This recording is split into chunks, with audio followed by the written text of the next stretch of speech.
Hello students, welcome to my channel literature Gyan. हम पहले और दूसरे वीडियो में प्लेटो का जीवन परिचय और काव्य शैली का अध्ययन कर चुके हैं। आज हम करेंगे प्लेटो की अनुकरण अर्थात नकल सिद्धांत का समर्थन। यद्यपि प्लेटो ने होमर की कटु अथवा कड़वी आलोचना की थी, पर होमर ने प्राचीन यूनान में जिस अनुकरणात्मक सिद्धांत का प्रवर्तन अर्थात आरंभ किया था, उसका सर्वाधिक प्रबल पुष्टिकरण प्लेटो ने ही किया है और इसी सिद्धांत को आधार बनाकर उसके विविध विषयक विचार निर्मित हुए हैं। यहाँ यह स्मरणीय है कि प्लेटो ने अनुकरण शक्ति को मनुष्य की स्वाभाविक शक्ति माना है। प्लेटो ने चित्रकला, संगीत और ऐसी ही अन्य कलाओं को मूल रूप से एक मानते हुए कला के उदार कला और उपयोगी कला नामक दो भेद किए हैं। उन दिनों यूनान में आजकल की ललित कला को उदार कला कहा जाता था और उदार कला को सामंतों की और उपयोगी कला को निम्न वर्ग की समझा जाता था। परंतु प्लेटो ने उदार कला की उपेक्षा उपयोगी कला को सत्य के अधिक समीप माना है।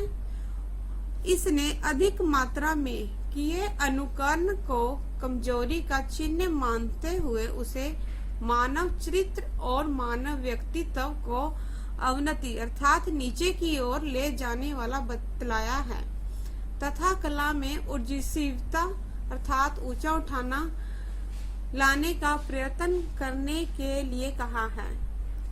प्लेटो ने कविता और चित्रकला को समक्ष रखा है तथा उसका कहना है कि कवि शब्दों का और चित्रकार रंगों का अनुकरण करता है।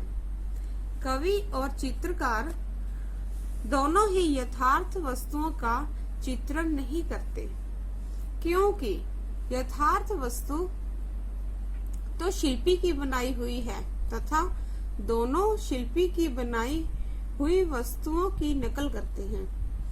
कवि की दशा चित्रकार जैसी ही है। कवि एक निराधार प्रतिरूप का ही सृजन करता है।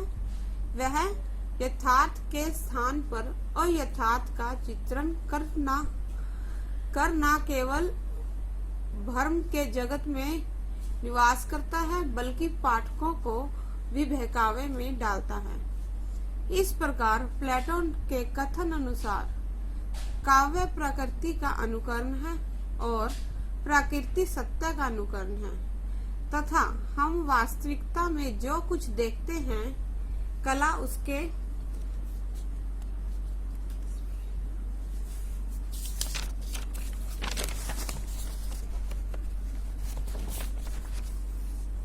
उसके अनुकरण के अतिरिक्त और कुछ नहीं है। इतना ही नहीं, चित्र, मूर्ति, उपन्यास और नाटक आदि सभी मूल कृतियों के अनुकरण के अतिरिक्त और कुछ नहीं है। धन्यवाद।